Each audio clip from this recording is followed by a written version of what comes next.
নমস্কার, জয় গুরু বাম্বান্তরা। আমি জয়ন্ত শাস্ত্রী বলছি। আজকে শুভ নববর্ষের দিন, তোরা ছোট্ট একটা ক্রিয়া কর যাতে তোদের একটা বছর খুব খুব ভালো যেতে চলেছে। সেটা ঘরে তোরা একটা 5টা রুদ্রাক্ষ ফল নে, রুদ্রাক্ষ ফল, 5টা হলুদ নে, 5টা লবঙ্গ নে, 5টা কড়ি নে। কড়ি নিয়ে সোজা বাবা ভোলানাথের চরণে অর্পণ কর।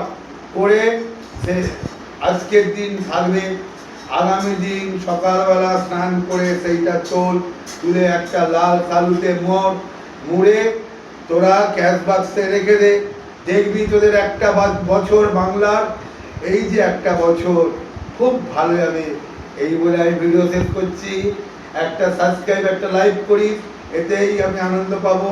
ঠিক আছে, রাখছি বাবারা। জয় গুরু বাম্মা।